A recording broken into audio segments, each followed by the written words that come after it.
So conference 3 comes from Matthew 26:41. Watch and pray that you may not enter into temptation. So today what I want to talk about in this presentation is, how do people play the devil's game? How do people play the devil's game? What are the entry points for the devil into people's lives? And then the second half of my presentation, I want to talk about the ordinary activity of the devil.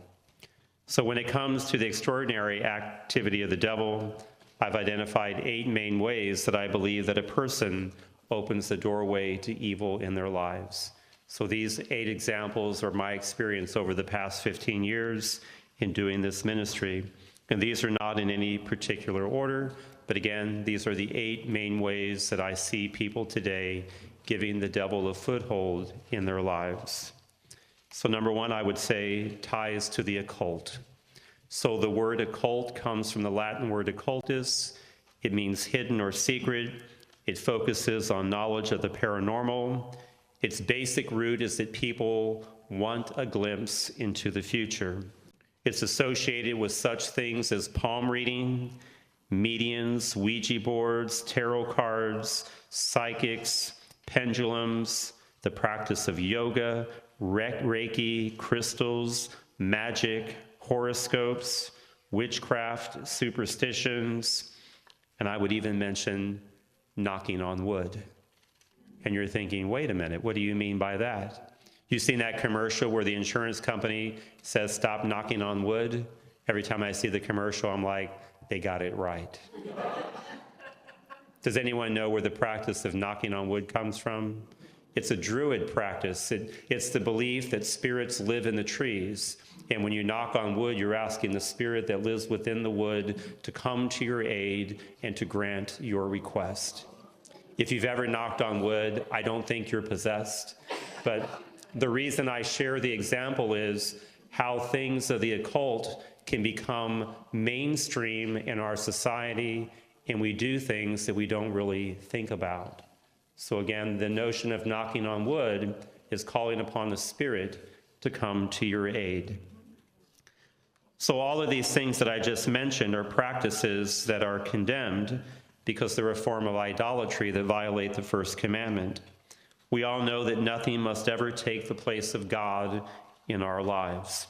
In the book of Deuteronomy in the Old Testament, in chapter 18, verses 10 through 12, it states, "You must never practice black magic, be a fortune teller, witch, or sorcerer. You must never cast spells, ask ghosts or spirits for help, or consult the dead. Whoever does these things is disgusting to the Lord." Leviticus 19:31, "Do not defile yourselves by turning to mediums or to those who consult the spirits of the dead." People need to realize that the devil cannot be used by persons for our own benefit. Ultimately, the devil is always using us. If you think you have the devil in your hands and you're able to control him, the only person you're fooling is yourself. Let's look at number 2. I call it the entertainment industry. Movies, TV shows, literature, games, computer and IT gadgets. The danger we're facing today is that children are growing up in front of a screen. And this is leaving them in isolation and not in community. The danger with certain types of literature, somebody mentioned Harry Potter, is that we need to realize that Harry Potter, first of all, promotes that being a witch or a wizard as a position of power. Evil is presented as something good. The diabolic is not presented as something evil. Curses, spells, and alchemy, necromancy are presented as things which are good. We need to realize that certain types of literature are catechetical in nature. They're trying to teach our young people a certain lesson. What's interesting about things like Harry Potter, especially within public schools, you can find these books in the library, but what book will you not find? The Bible. So you can find books that are teaching things that are contrary to the faith. There's a new book that's been out now, a children's book of demons. Has anybody seen it? It's now hit the market. It's being carried in major box stores in the United States, but it encourages children to incorporate relationships with demons, to draw pictures of the demon, to name it, to invoke the demon, asking it for help. And it can kind of be their protector and safeguard whenever they find themselves in trouble. So it's a book that's come out just within the past few months. And again, major retailers in the United States are selling that book. Ouija boards I would put under the form of entertainment. I had a young girl from my parish tell me that her aunt, who's now working in Germany for a period of time, mailed her a Ouija board for Christmas as a gift.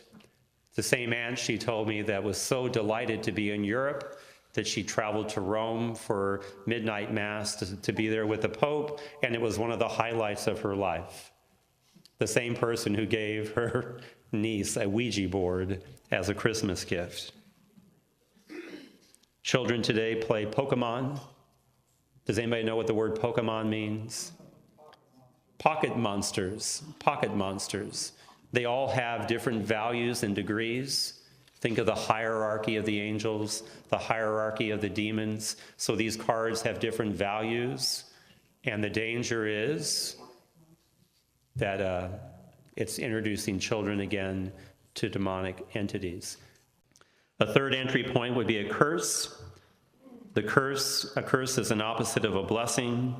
It's doing harm to another person with the help of the devil. So evil spirits can gain influence through entry points in us.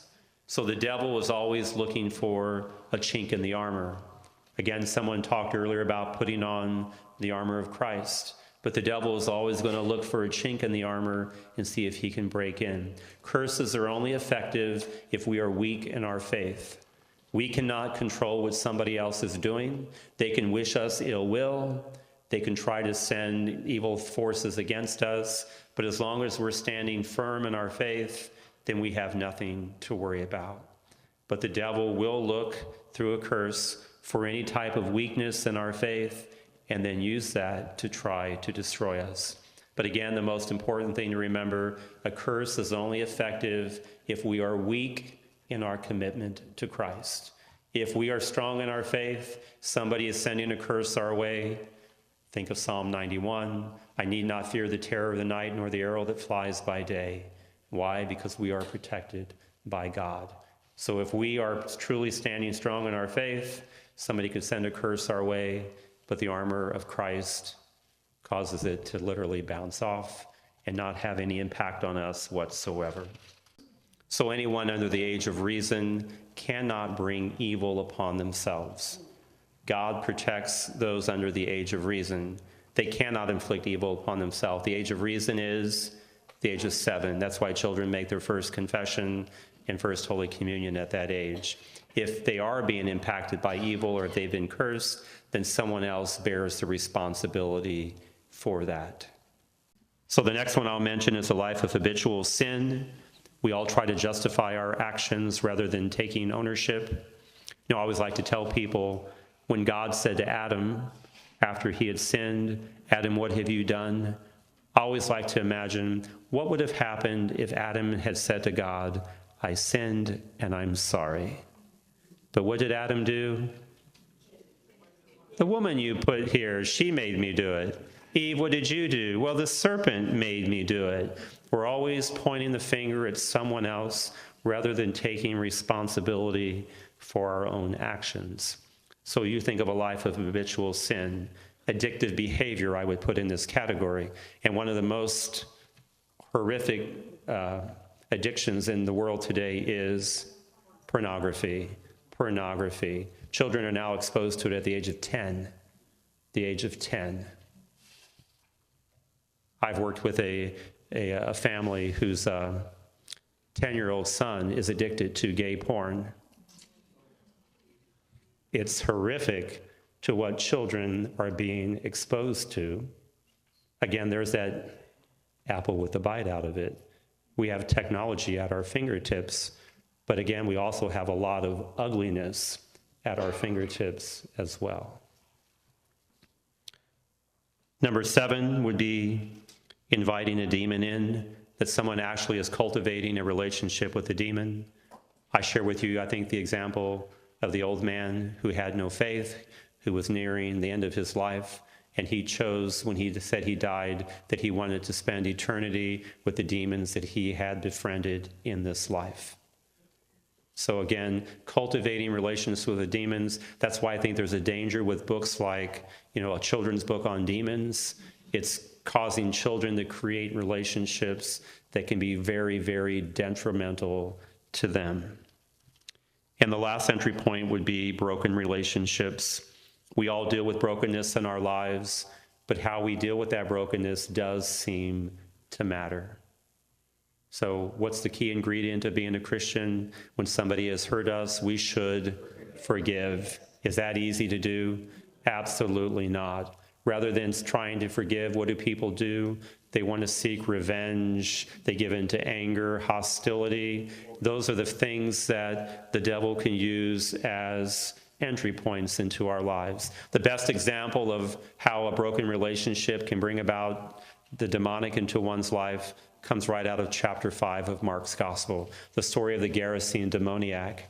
Jesus is now passing through Gadarene territory. There's a man living in the tombs. He's living amongst the dead. He's naked. Chains won't even hold him. There's superhuman strength. He's possessed by legion.